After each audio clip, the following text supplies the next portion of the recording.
Extremism can turn ordinary men into monsters, and even the most beautiful places can hide the darkest intentions. Stay aware, stay cautious, and never underestimate the evil that can lurk behind a peaceful surface. Welcome to English Crime Files. Step into the archives as we uncover another gripping case from the dark side of history. The Chamharouch Massacre, Louisa and Maren and the Beasts, the crime that shook the world. There are places in this world where the beauty of nature is so overwhelming, so absolute, that it feels almost sacred. The high Atlas Mountains of Morocco are such a place. Jagged peaks tear into the sky. Deep valleys, carved by centuries of wind and water, fall away beneath them. And there is a silence here, the kind that presses against your ears, that makes you feel small, insignificant, utterly at the mercy of forces greater than yourself. In the winter of 2018, two young women traveled from the cold, orderly cities of northern Europe into this wild, ancient landscape. They came seeking adventure. They came seeking challenge. They came to test themselves against the highest mountain in North Africa. They had no way of knowing they were walking into a trap, that the mountain they had dreamed of conquering would become their grave, and that their final moments would be documented, exploited, and broadcast to the world in a way that would shock even the most hardened investigators. Their names were Louisa Jespersen and Maren Uland. Louisa was 24. Maren was 28. They were not naive tourists. They were not careless travelers. They were students of outdoor life, trained in wilderness survival, seasoned in the ways of the mountains. They knew how to read a compass. They knew how to pitch a winter tent. They knew how to respect the power of nature. What they could not have prepared for, what no training could ever have equipped them for, was the horror waiting for them on the slopes of Mount Toubkal. But before we walk that final, terrible path with them, we must understand who they were. We must see them not as victims, not as photographs in a police file, but as living, breathing young women with dreams, passions, and plans for a future that was stolen from them. Louisa Jespersen was born on the 5th of December, 1994. She grew up in Denmark, in the quiet, orderly towns where the streets are clean and the winters stretch on and on. But Louisa was no quiet, orderly soul. She was restless. She was curious. Something burned inside her that the neat boundaries of suburban life could never contain. At 16, she moved to Norway. The fjords, the mountains, the endless forests of the north called to something deep within her. She enrolled at the University of Southeastern Norway to study outdoor life, culture, and nature guiding. It was the perfect fit. The program wove practical wilderness skills together with the theory of leading others into the unknown. Risk assessment was the foundation of everything she learned: how to read the weather, how to navigate treacherous terrain, how to keep a group safe when the unexpected struck. This was the life Louisa was building. For 3 summer seasons, she worked for a company called Adventure Norway, guiding clients through the churning white water of Norwegian rivers, leading kayaking expeditions, taking people who had never felt the raw power of nature and showing them how to move through it safely. Her colleagues remembered her as dedicated, enthusiastic, always laughing, always willing to go the extra mile. She was strong, physically, mentally. She was responsible. Her clients adored her. The photographs and videos from her own pages tell the rest. Louisa kayaking, surfing, climbing frozen waterfalls. She had traveled to Argentina, to Peru, to Australia. She was already planning a polar expedition. She was only just getting started. And then there was Maren, born on the 23rd of November, 1990. Like Louisa, Maren had been drawn to the natural world since childhood. Her sister would later describe how Maren was most at ease living with minimal means, close to the earth, far from the noise and clutter of modern life.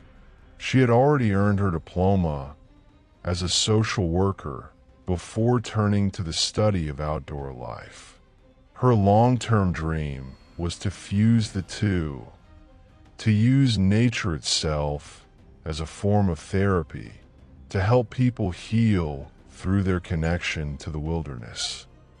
Maren and Louisa met in that same diploma program. They were drawn to each other almost instantly. Two kindred spirits who understood the pull of the wild. Friendship gave way to something deeper. They became roommates, sharing a small apartment as they pursued their studies side by side.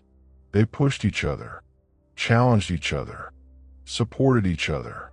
They were the kind of friends who make one another better, who see in each other the person they are still becoming.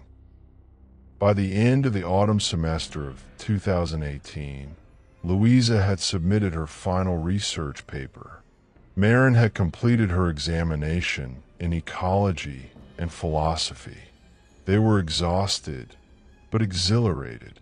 Winter break stretched ahead of them like a blank canvas.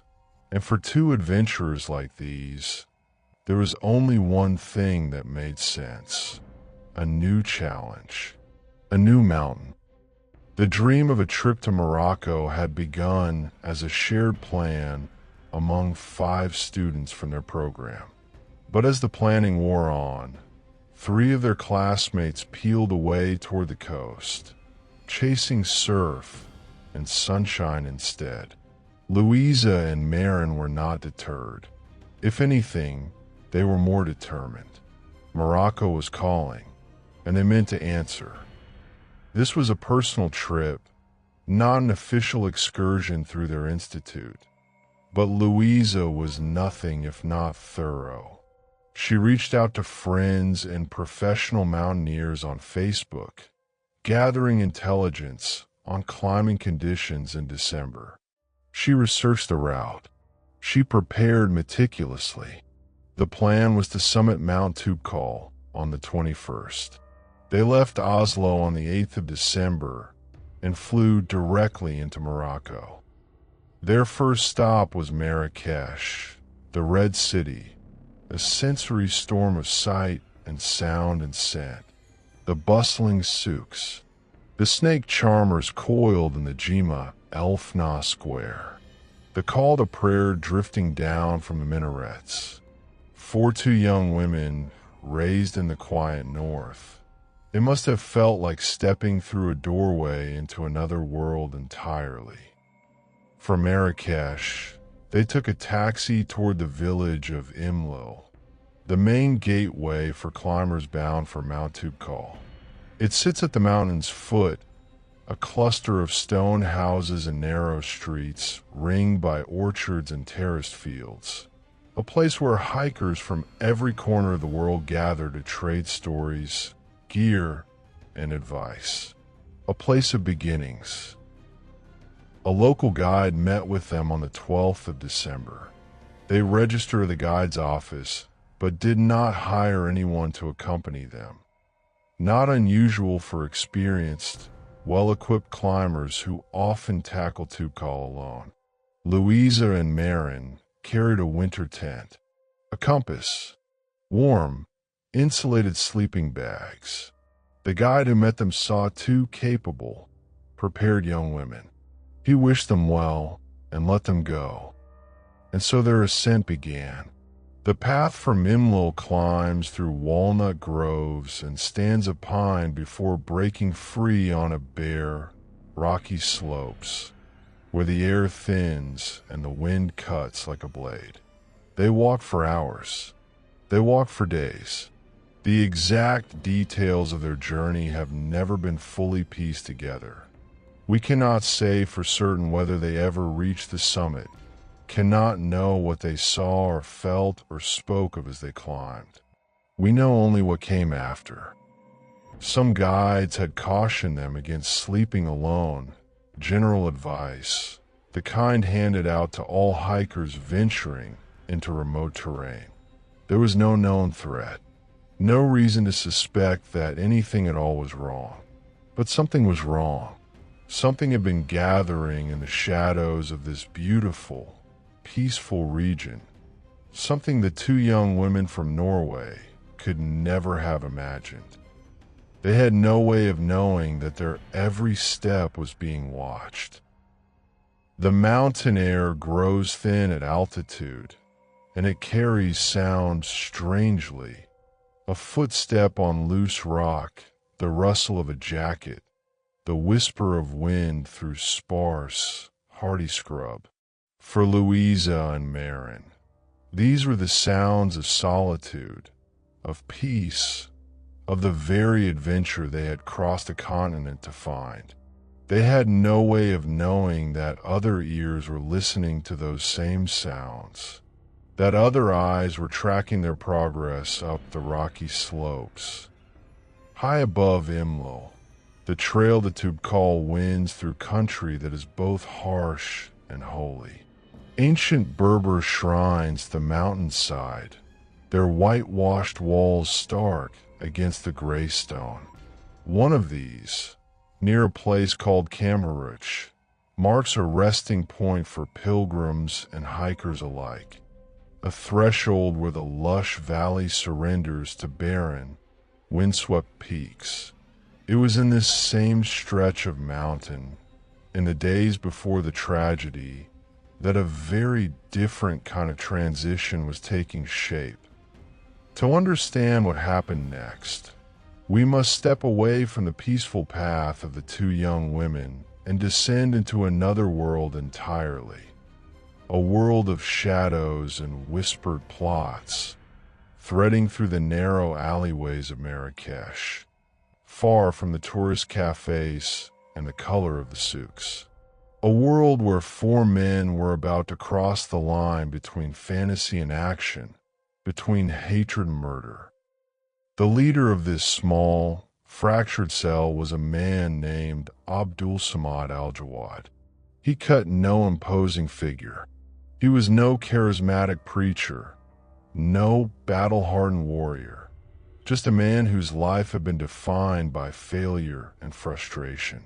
He had once dreamed of reaching Syria to fight for the so-called Islamic State, only to be arrested by Moroccan authorities in 2014 before he ever crossed a border. He served time. He studied religious texts in prison. He emerged with a certain standing among the small, splintered circles of extremism in Marrakesh. To some, a kind of local authority, a man who had paid his dues for the cause. But it was a leadership forged from resentment and desperation, not vision, not strategy. His closest associates were no hardened terrorists either. They were ordinary men with ordinary troubles, men who had slipped through society's cracks and found meaning, however twisted, in the ideology of violent jihad. There was Yunus Uzziad, a father, a carpenter, a man who worked with his hands and provided for his family through honest labor. But somewhere along the way, something in him broke. The grind of poverty, the frustration of a life with no horizon, the poison of extremist rhetoric whispered in his ear. Together they turn a tradesman into a would-be executioner. There was Rashid Al-Fadi, another father, another carpenter, Another man who should have spent his evenings with his children, not among radicals feeding on a diet of conspiracy and apocalypse. And there was Abderrahmane Kiali, a plumber, a husband, a father, a man who would later insist he had walked away before the horror began. But he had been there at the start. He had helped plan. He had helped prepare. And that complicity would shadow him for the rest of his life. United by shared ideology and a shared hunger for significance, the four began plotting. It was no sophisticated scheme. It required no military training, no elaborate logistics, only a car, a camera, and a willingness to spill innocent blood. Their target was simple: foreigners, Westerners, the tourists who came to Morocco chasing sunshine and adventure, blind to the hatred simmering just beneath the surface. The plan was to head for Toubkal, wait, and strike. The location was no accident. Mount Toubkal draws foreign visitors like a magnet. Hikers from Europe, from America, from everywhere in between. The trail is well marked, the views spectacular, the challenge within reach of anyone reasonably fit. In the eyes of these four men, it was a hunting ground. On Friday, December the 14th, they made their move. They packed a mobile phone, camping gear, recording devices, a tent, and a collection of large knives, and set out for the mountain, their minds already filled with visions of the act they were about to commit. At first they weighed several targets, watching groups of hikers pass along the trail. But those groups travel with guides, with numbers, the risk too high. So they waited, they watched, they exercised a patience born of desperation and cold calculation. Then Abderrahmane Kiali had enough. Whether from fear, conscience, or simple loss of nerve, he turned back and returned to Marrakesh, leaving his three companions on mountain. He would later claim he had abandoned the plan entirely. The evidence would tell a different story. The three who remained, Abdul Samad, Younes, and Rashid, were not deterred. If anything, their comrades' departure only hardened their resolve. They were a closed circle now, bound by the knowledge of what they meant to do. There was no turning back. Meanwhile, Louisa and Maren pressed on along that same trail. The day was fading. The path grew steep and rugged beneath their boots. They were tired, but their spirits were high. They had come so far, and the summit was so close. As evening fell, they chose a campsite near a small shop, a spot that seemed safe enough for the night. They pitched their winter tent, a bright orange dome against the gray rock, and laid out their sleeping bags, their cooking gear, their carefully packed supplies. They were braced for the cold, for the wind, for the ordinary trials of sleeping at altitude. They were not braced for what was watching them from the dark. The three men had seen the women arrive. They had watched them raise the tent, had studied their movements, their routines, their vulnerability. To these men, Louisa and Maren were not adventurers, not students, not daughters, not friends. They were targets, symbols, the perfect victims. The perfect victims. The phrase hangs over this case like a curse. The men saw two young women alone on a mountain, unguided, unprotected. They saw weakness. They saw opportunity. They saw, in their twisted reckoning, a chance to earn a place in paradise and strike a blow against the enemies of their cause. What they did not see was the strength that had carried these women so far, the determination, the courage, the love of adventure that had driven them across the world. The bright, burning lives about to be extinguished in the most brutal way imaginable. The sun sank behind the Atlas Range. The temperature dropped. The stars came out in the sky, so clear it felt close enough to touch. Louisa and Maren settled into their tent, warm in their sleeping bags, their thoughts already climbing toward the summit that awaited them at first light. They did not know the summit would never come. They did not know the men were watching. They did not know the night was about to turn from peace to horror. The night of December the 14th, 2018, was cold, bitterly cold, the kind that seeps through the thickest layers and settles deep in the bone. On the high slopes of the Atlas, the temperature fell well below freezing. The wind came in gusts, rattling the fabric of the orange tent pitched near the small, shuttered shop. Inside, Louisa and Maren were warm enough, zipped into their down sleeping bags, their breath fogging faintly in the dark.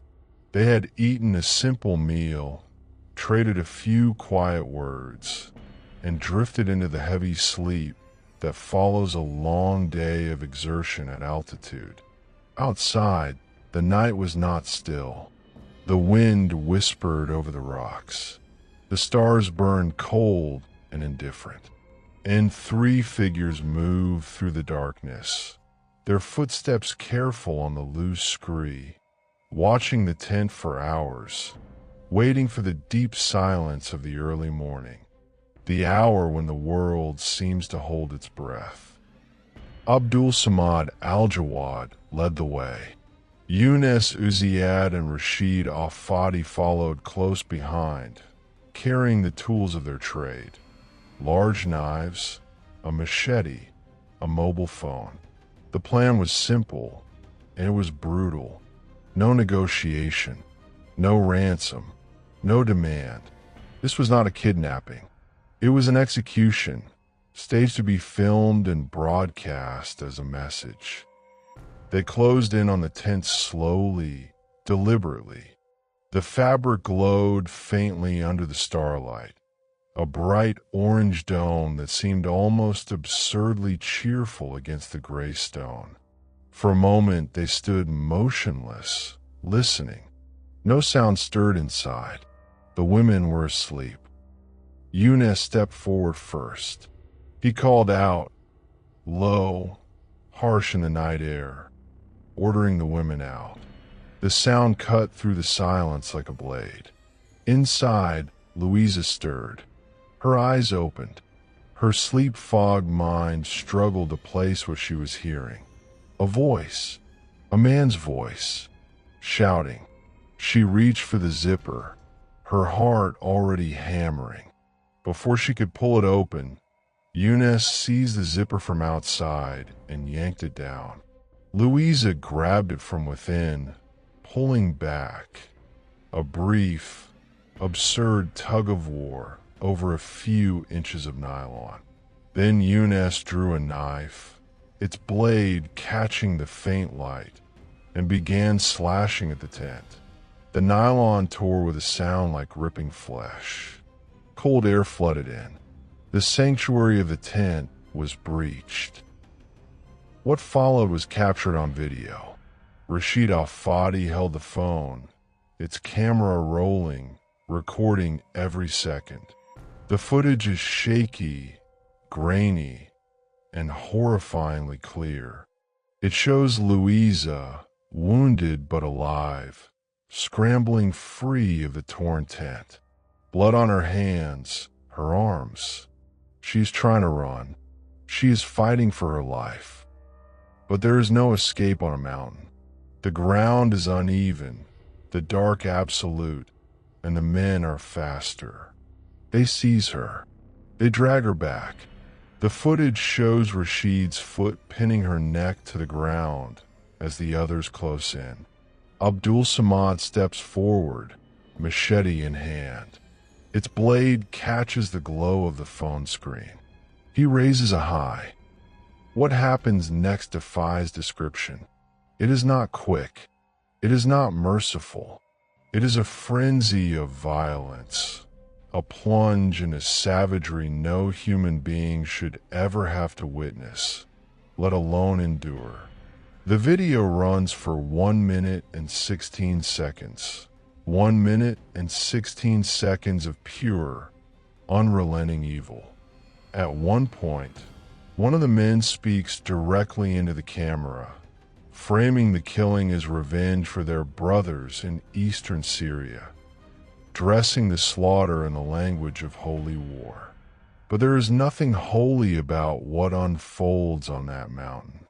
There is only hatred and blood and the wind howling over the rocks. When it is finally over, the men turn to the tent. Maren is still inside. She has heard everything. Her friend screams, the struggle, the silence that followed. When Younes enters, he finds her sitting motionless, frozen in shock, her mind unable to process the horror unfolding just meters away. She does not fight. She does not run. Perhaps she cannot. Younes stabs her once, twice, again and again, in the chest, the back, the hands. He drags her out into the freezing night air. He tells the others what he intends to do. He's going to take her head. He begins to cut. The blade saws at her neck again and again until the deed is done. The video ends. The men do not flee. They do not panic. They move with method. They walk down to a stream and wash the blood from their hands, their clothes, their weapons. They change into clean garments. They leave behind the camping gear, the tent, the knives. They walk away from the scene as if they had done nothing more than take a morning hike. And then they post the video to Telegram. The murder of 2 innocent young women, broadcast to the world under the banner of the Islamic State. A video that would spread like wildfire across the internet, reaching every corner of the globe, that would draw this case into the world's attention and spark a manhunt unlike anything Morocco had seen in years. But before the world saw the video, before the arrests, the trial, the sentences, there came a quieter moment, a moment of discovery. On the morning of Monday, December the 17th, a French hiker and her companion were walking the trail near Chamharouch as the sun rose, casting long shadows over the rock. Nearly an hour into their hike, something caught their eye. A tent, its door hanging slightly open, seemingly abandoned. They approached cautiously, gravel crunching beneath their boots. What they found inside would haunt them for the rest of their lives. The bodies, the blood, the torn fabric, the scattered belongings, every sign of violent struggle. They understood at once what they were looking at. With shaking hands, they took photographs, then turned back down the trail, warning every hiker they passed to turn around, to go no further. They called the police. The Moroccan authorities responded fast. The Royal Gendarmerie reached the scene and sealed it off with yellow tape and grim, set faces. Investigators moved through the site with the careful precision of people who have seen far too much, documenting the tent, the bodies, the scattered gear, noting the torn nylon that spoke of a struggle from within. They collected forensic samples, cataloged every belonging, and began the painstaking work of piecing together what had happened. The tent was a ruin, the sleeping bags soaked with blood, The bodies lay where they had fallen, in positions that told their own story of terror and violence. Louisa was found outside the tent, her injuries many and severe. Maren lay near it, her body bearing the marks of a prolonged, brutal attack. The forensic examination would later lay bare the full scale of the violence. Louisa had suffered 23 separate wounds, cuts to her hands, arms, chest, and neck, the fatal injuries delivered by the machete to her throat. Maren had been stabbed 7 times, beyond the wounds to her neck and fractures to her ribs, her arms marked with defensive wounds, proof that she had tried to fight, even in her final moments. The scene was processed, the evidence gathered, but it was one small, almost forgettable item that would crack the case wide open. About 150 meters from the women's tent, investigators found the men's camp, hastily abandoned, clearly used recently. And among the scattered gear lay a single item that would change everything. A Moroccan national identity card. It belonged to a man named Abdul Samad Al-Jawad, a name already familiar to Moroccan counterterrorism officials, a name on file since 2014, when he was first arrested attempting to travel to Syria to join ISIS. A name that would lead investigators directly to the men responsible for this atrocity. The investigation had begun. The discovery on that cold Monday morning sent a shockwave through the quiet mountain communities of the High Atlas. Word spread fast, first among the guides and shopkeepers of Imlil, then through the winding streets of Marrakesh, and finally into the newsrooms and government offices of Rabat. By the time the sun set on December the 17th, the world knew that 2 young Scandinavian tourists had been found murdered near Mount Toubkal. But the full horror, the calculated brutality, the ideological motive, the recording, would take a little longer to surface. The Royal Gendarmerie and the Central Bureau of Judicial Investigations, the BCIJ, moved with the speed and precision of hard-won experience.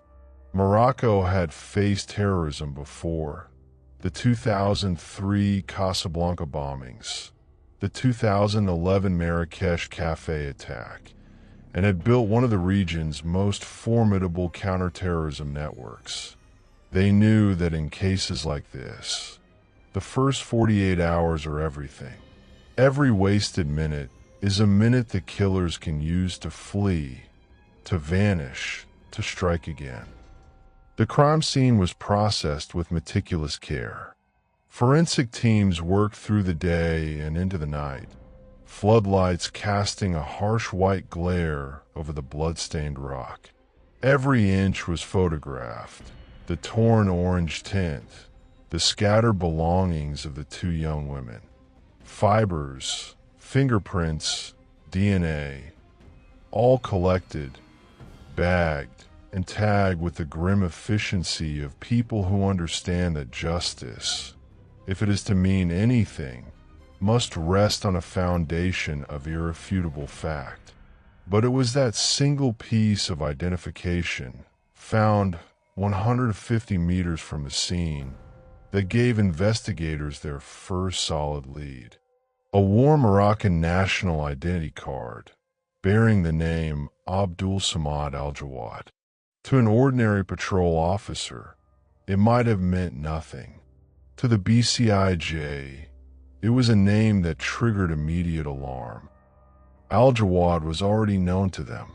In 2014, he had been arrested at Casablanca airport attempting to board a flight to Turkey, with the ultimate aim of crossing into Syria to fight for the Islamic State. He had been convicted, imprisoned, released, and since then kept under periodic watch. known to associate with other radicalized figures around Marrakesh. He was a known quantity, a man who had already shown his willingness to commit violence for his cause. Investigators now had a name, but they needed far more. Who else was involved, where they were hiding, and what they might do next. The first real breakthrough came from the digital world. In the hours after the bodies were found, investigators in Denmark and Norway began fielding reports of a video spreading across Telegram. Just over a minute long, but so disturbing that those who saw it described it as something that could never be unseen. It showed the murder of two women on a rocky mountainside. It showed the killers, faces partly obscured but voices clear, pledging allegiance to the Islamic State and framing the killing as revenge for their brothers in Syria. The video was flagged and passed immediately to Moroccan authorities. The forensic comparison was swift and conclusive. The scene in the footage matched the crime scene near Chamharouch exactly. The torn tent, the rocky terrain, the position of the bodies. This was no hoax. It was the killer's own record of their atrocity, posted online as a sick trophy. This was the evidence that turned a horrific murder inquiry into a full-scale counterterrorism operation. The BCIJ now had enough to begin connecting the dots. Al-Jawad's face appeared in the footage, caught in the glow of the phone screen. Younes Uziad and Rashid Al-Fadi were identified through witness statements, phone records, and the testimony of locals who had seen the men in the area before and after the attack. The fourth man, Abderrahmane Kiali, was the first arrested. On December the 18th, officers surrounded his family home in Marrakesh. He came quietly, his face a mask of fear and confusion. In the interrogation room, he first denied any involvement, claiming ignorance of the murders. But under sustained questioning, his story began to unravel.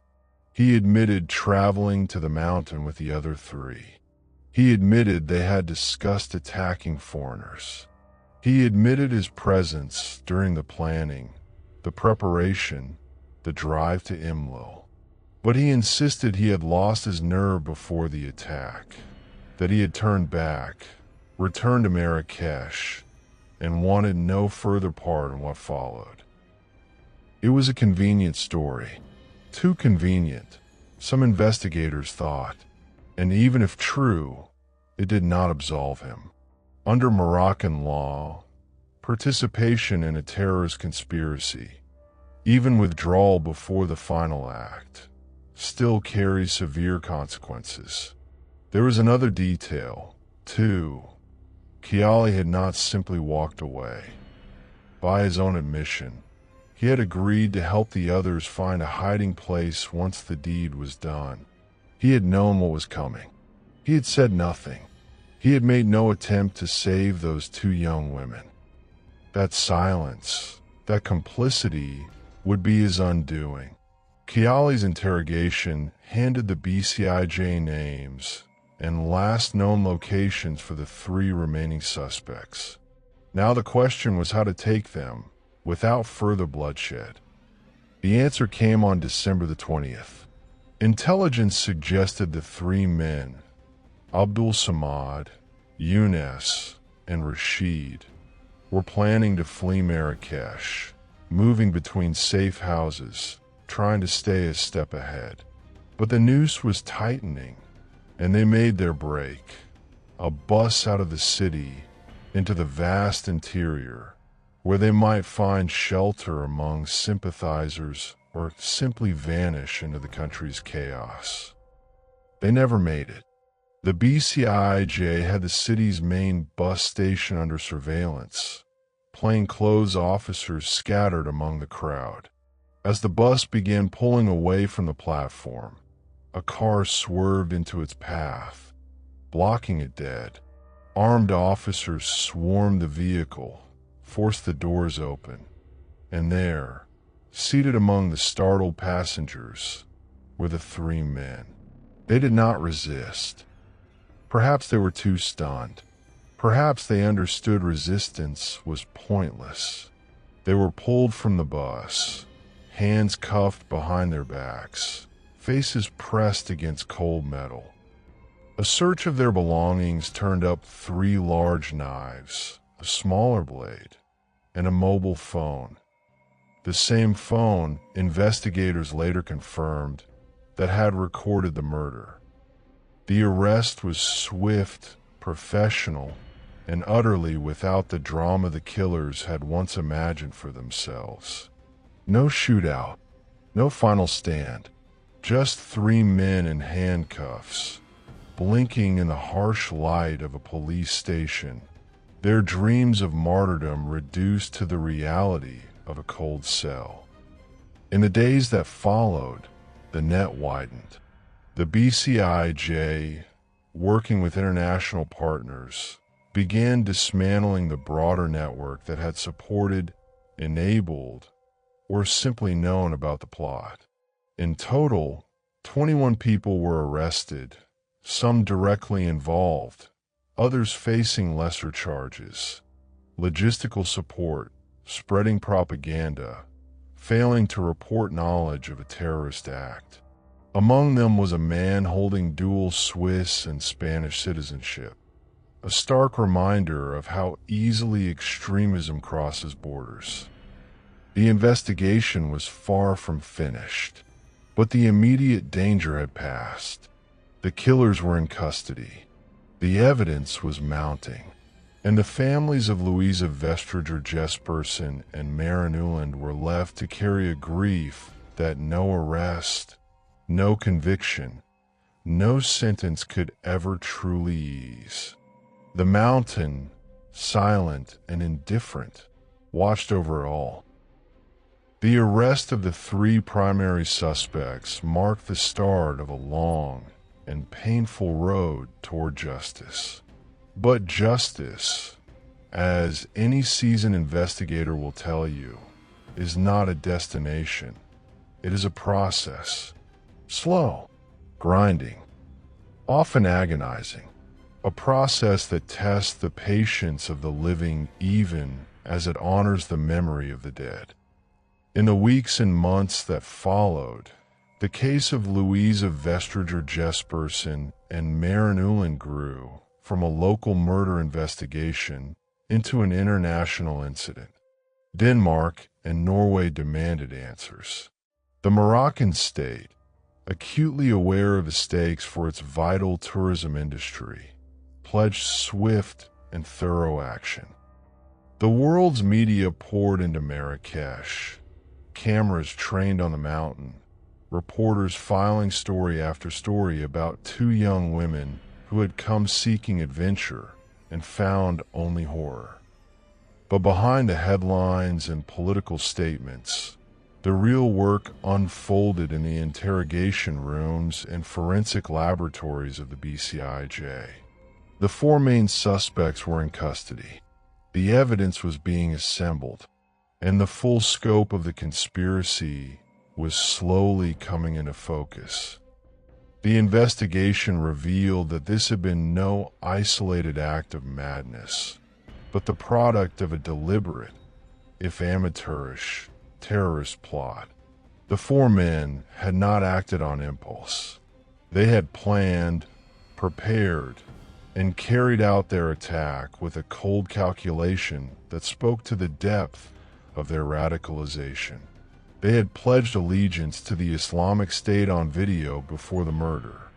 They had chosen their ground carefully, a remote stretch frequented by foreign hikers. They had brought weapons. They had brought a camera. They had come to kill. The question that haunted investigators, that haunted the families, that haunted the watching world, was simple. Why? Why these 2 women? Why this mountain? Why this moment? The answer, as far as it could ever be understood, lay buried in the twisted logic of extremist ideology. To these men, the young women were never individuals. They were symbols. Symbols of the West. Symbols of a freedom and privilege the extremists both envied and despised. Symbols of a world order they had been taught to hate. But understanding the ideology did not make the act any less senseless. It did not bring Louisa back. It did not bring Maren back. It did not heal the wounds of families who watched from thousands of kilometers away as the details of their daughter's final moments were splashed across front pages and dissected on television panels. The families of the victims did what they could. Louisa's family filed a civil lawsuit against the Moroccan state, arguing that authorities had failed to adequately monitor known extremists and had not provided sufficient security in a popular tourist region. They sought compensation for their loss, though no sum could ever fill the space their daughter had left behind. The Norwegian government, like the Danish, offered its condolences and its commitment to justice. But in the end, the legal battle was only a small piece of a far larger grief. The trial opened on the 2nd of May, 2019, at the anti-terrorism court in Sale, near Rabat, a security operation unlike anything the country had seen. Armed guards ringed the courthouse. Journalists from around the world crowded the sidewalks. The families of the victims, those who could bear to attend, sat in silence, faces pale, eyes fixed on the defendants. 24 men stood accused, the charges ranging widely. The 4 principal defendants, Abdul Samad Al-Jawad, Younes Uziad, Rashid Al-Fadi, and Abderrahmane Kiali, faced the gravest accusation of all: premeditated murder in connection with a terrorist enterprise. The remaining 20 faced charges from belonging to a terrorist organization, to providing logistical support, to failing to report knowledge of a crime. The courtroom was packed, the air thick with tension. The defendants sat in a row, some heads bowed, others staring defiantly toward the judges. Al-Jawad, the alleged ringleader, wore the same expression captured in his arrest photos, a sullen arrogance, as though he believed his actions justified, and it was the world that had simply failed to understand.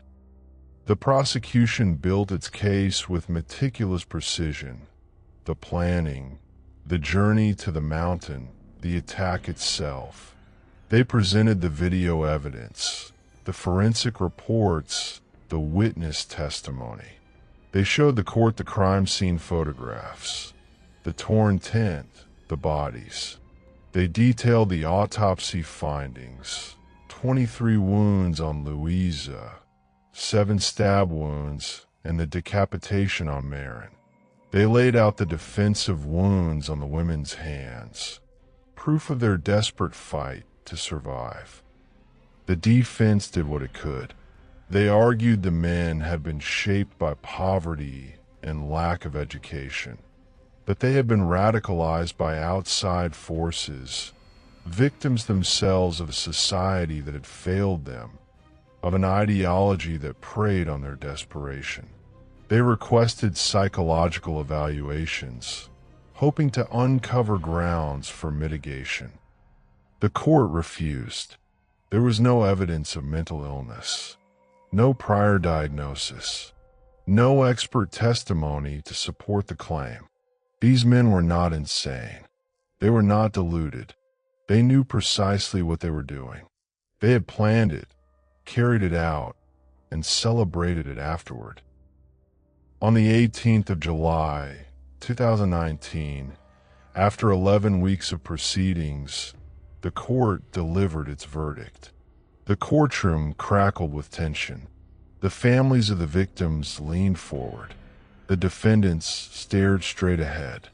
The judges, faces unreadable, read out the sentences. Abdul Samad Al-Jawad, death. Younes Uziad, death. Rashid Al-Fadi, death. The three men who had wielded the blades, who had taken the lives of two innocent women, would face the ultimate penalty. It was in practice a symbolic sentence. Morocco has carried out no execution since 1993, but it carried a weight no other punishment could match. A statement that the state would not tolerate such barbarity, that the lives of Louisa and Maren mattered, that justice, even in its harshest form, remained within reach. Abderrahmane Kiali received a life sentence. The court found that his role in the conspiracy, even with his withdrawal before the final act, made him responsible for its outcome. He had known what was coming. He had not stopped it. He had not reported it. For that, he would spend the rest of his life behind bars. The remaining 20 defendants received sentences from 5 to 30 years, scaled to their level of involvement. Among the convicted was the man holding dual Swiss and Spanish citizenship. A reminder, once more, that extremism respects no border. The verdicts landed as a mixture of relief and sorrow. The victims' families expressed gratitude for the thoroughness of the Moroccan justice system, but spoke too of an ongoing, unrelenting pain. No sentence, they said, could bring their daughters back. No punishment could undo what had happened on that mountain. The men sentenced to death filed appeals. The legal process ground on, but the outcome was never truly in doubt. The evidence was overwhelming, the conviction solid. The three would remain on death row, their lives measured not in years, but in the slow, endless churn of appeals and legal maneuvering. And then, quietly, death came for two of them anyway. In February 2023, Abderrahmane Kiali died in prison. The circumstances were never widely reported, though it was said he had suffered a serious psychological crisis in the months before his death.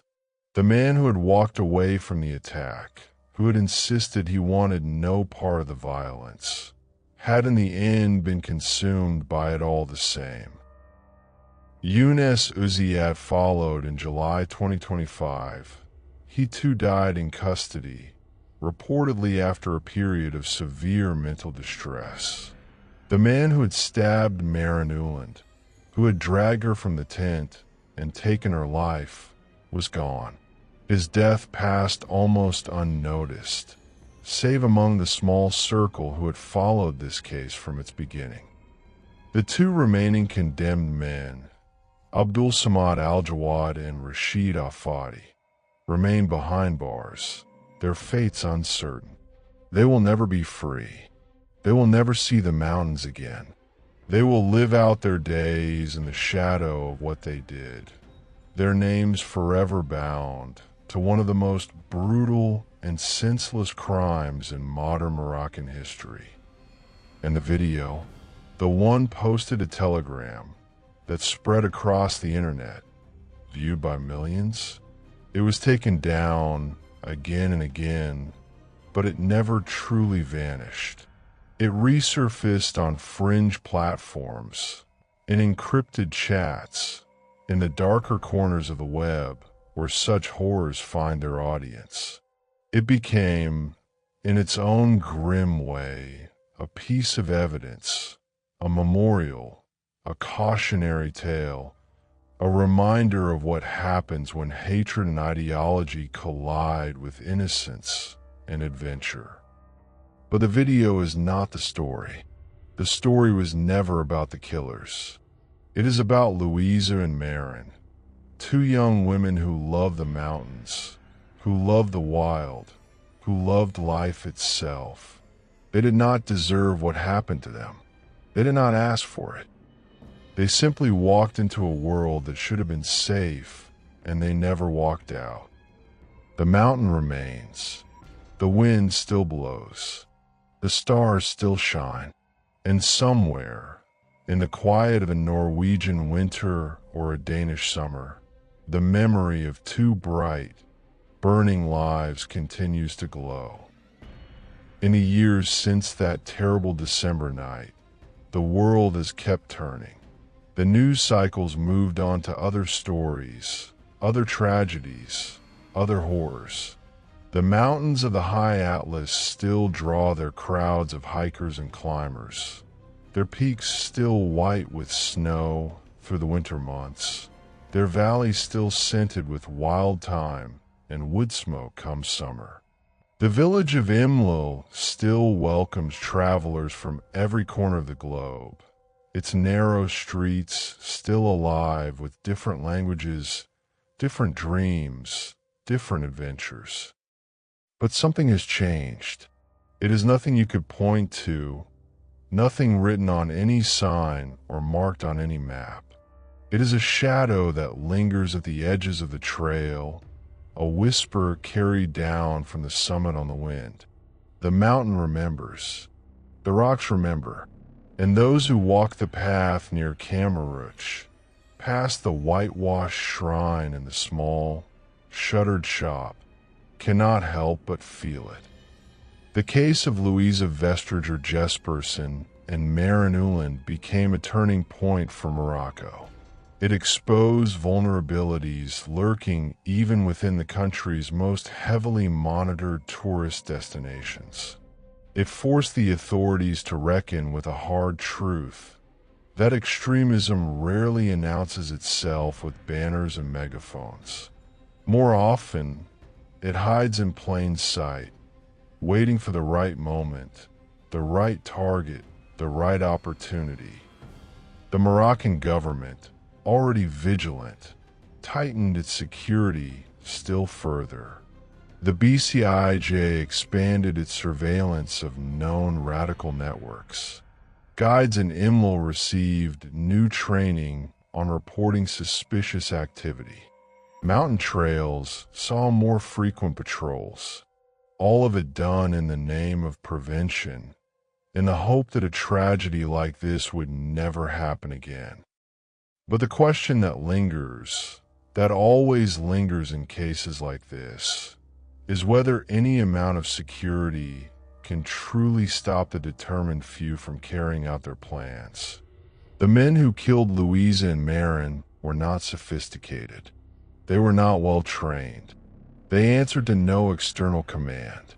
They were simply four men with knives and a camera, driven by an ideology that told them murder was a path to glory. And that, perhaps, is the most chilling part of this whole case.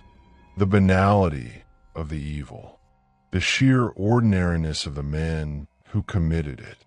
These were not monsters in any storybook sense.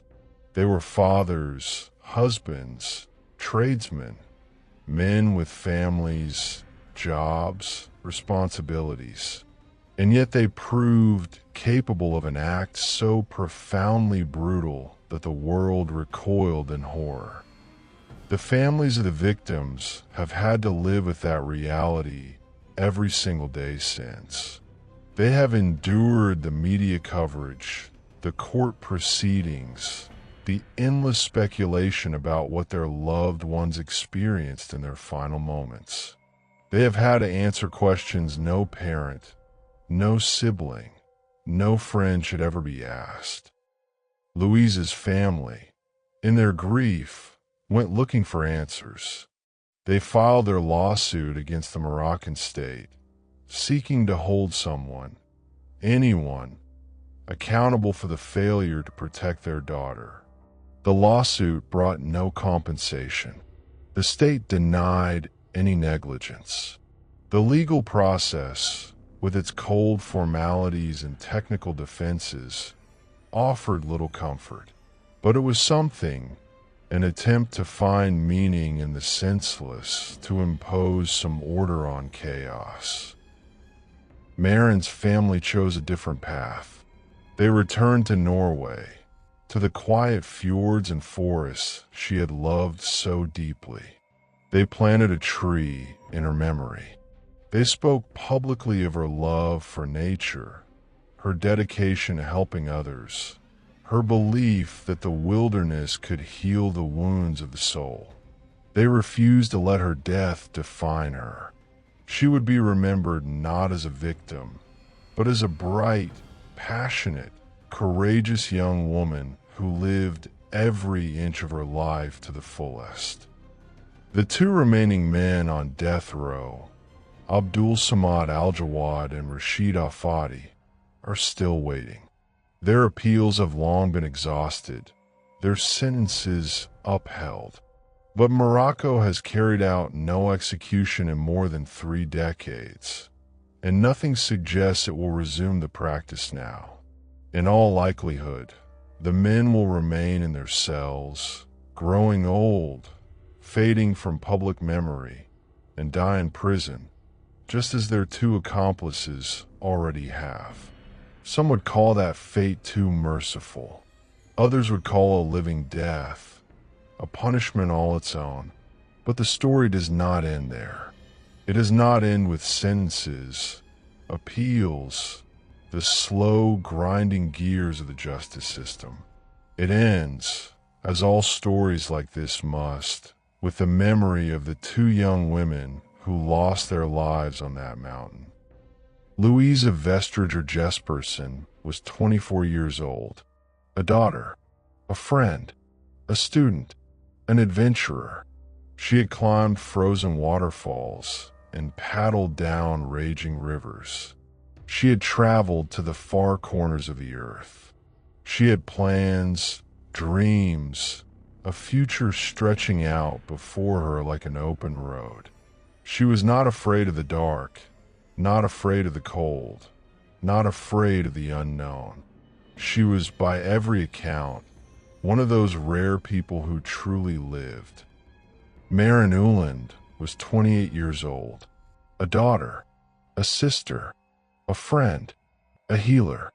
She had earned her diploma as a social worker and was studying to fold that skill together with her love of the outdoors. She believed nature could mend what was broken, that the mountains could offer solace to the suffering. She was gentle, compassionate, strong. She was, by every account, one of those rare people who truly cared. They came to Morocco seeking adventure. They found something else entirely, something dark, something terrible, something beyond all comprehension. But their story is not defined by what happened to them. It is defined by who they were, by the lives they lived, by the love they shared, by the courage they showed, even in their final moments. The mountain remembers them. The wind remembers them. And as long as there are those who walk the high trails of the Atlas, who look up toward the summit of Toubkal, who feel the pull of the wild and the thrill of the unknown, their memory will endure. This case raised hard questions about security, about extremism, about the very nature of evil. It forced a nation to face its demons, and a world to reckon once more with the enduring threat of radical violence. But it also reminded us of something else, something too easily forgotten in the aftermath of such horror. It reminded us of the fragility of life, the preciousness of every single moment, the importance of holding close the people we love, of chasing our dreams, of refusing to let fear draw the boundaries of our existence. Louisa and Maren did not let fear stop them. They climbed the mountain. They chased their adventure. And even though it ended in tragedy, their example endures. The rain has stopped now. The window in the detective's office is still streaked with moisture, but the city lights below shine through more clearly. The evidence remains spread across the desk: the photographs, the identity card, the topographic map. The old microphone still stands in the corner, its silver grill catching what light there is. The detective leans back in his chair, eyes heavy with exhaustion. He has seen many cases across his career, many horrors, many tragedies, but this one will stay with him. It will follow him into his dreams, into the quiet moments when he is alone with his thoughts. He will remember the two young women who came from the cold north to climb a mountain, only to be met with a violence beyond words. He will remember, and he will keep working, because that is what he does. That is what the men and women of the BCIJ, the Royal Gendarmerie, and the Moroccan justice system do, day after day. They remember the victims. They pursue the guilty. They fight against the darkness that threatens, always, to swallow us whole. And in the end, that is the only answer there ever is. Not revenge, not hatred, justice. Patient, persistent, unyielding justice.